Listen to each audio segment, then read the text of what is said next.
Después de 67 gobiernos en 76 años y de 11 en las últimas 2 décadas, Italia se apresta a renovar la estantería con un nuevo gobierno centrado en una figura en ascenso de la ultraderecha, Giorgia Meloni, la primera mujer en la historia al frente del gobierno.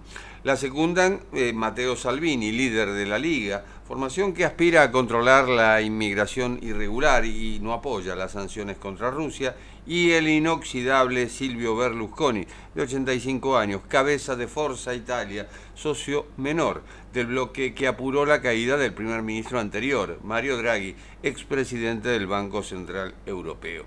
El hombre que salvó al euro no pudo salvar a su propio país del marasmo político. ¿Es un mal endémico o un cambio de época?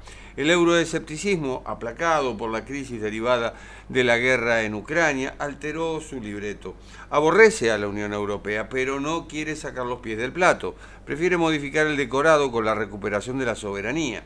Esa postura edulcorada le dio crédito electoral a Marine Le Pen, codo a codo en las presidenciales de Francia contra Emmanuel Macron, y a los demócratas de Suecia, cuya victoria con una coalición de derecha apuró la renuncia de la primera ministra, Magdalena Andersson, mientras el país se apresta a sumarse a la OTAN y presidir el Consejo Europeo desde el 1 de enero.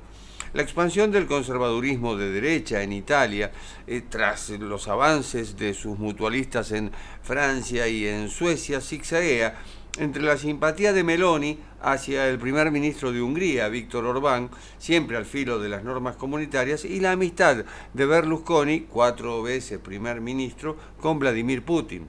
Curiosamente, el más moderado del trío, mientras Salvini, ex ministro del Interior, recordado por haber bloqueado el arribo de barcos con inmigrantes por el Mediterráneo, condenó primero la invasión rusa, pero después se mostró contrario a las medidas adoptadas por Occidente contra Rusia.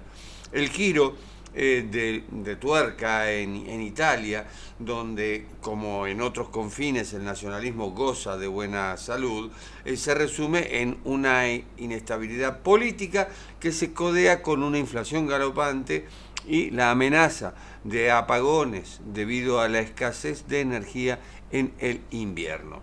Berlusconi, sobre el cual pesan las acusaciones de prostitución de menores y de abuso también, se convirtió, acaso sin proponérselo, en el padrino de la diputada Meloni, al frente de Fratelli d'Italia, Hermanos de Italia, heredero de la Alianza Nacional de Gianfranco Fini en los años 90, que a su vez recogió las cenizas del movimiento social italiano creado en 1947 con los restos del fascismo de Benito Mussolini. Meloni fue ministra de la Juventud de Berlusconi. Su partido, romano como ella, creado en 2013 con la consigna Dios, Patria y Familia, obtuvo el 4% en los comicios de 2018. En estos años se mantuvo al margen de todos los gobiernos, incluido el de Draghi.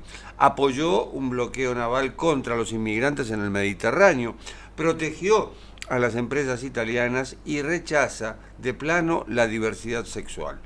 Esta vez la bendijo más del 23% de los votos, como predijeron las encuestas, en un país que desde el referéndum constitucional de 2020 redujo el número de parlamentarios de 945 a 600, 400 diputados, 200 senadores. En Italia votaron por primera vez los mayores de 18 años, terreno habilitado antes a los de 25.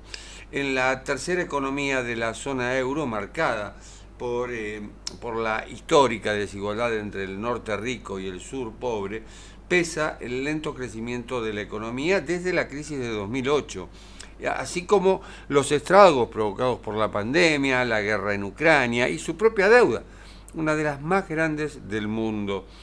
El hartazgo fraguó el gobierno más radical desde la Segunda Guerra Mundial, un experimento de desenlace incierto, más asociado con el fracaso político que con el mérito de Giorgia Meloni.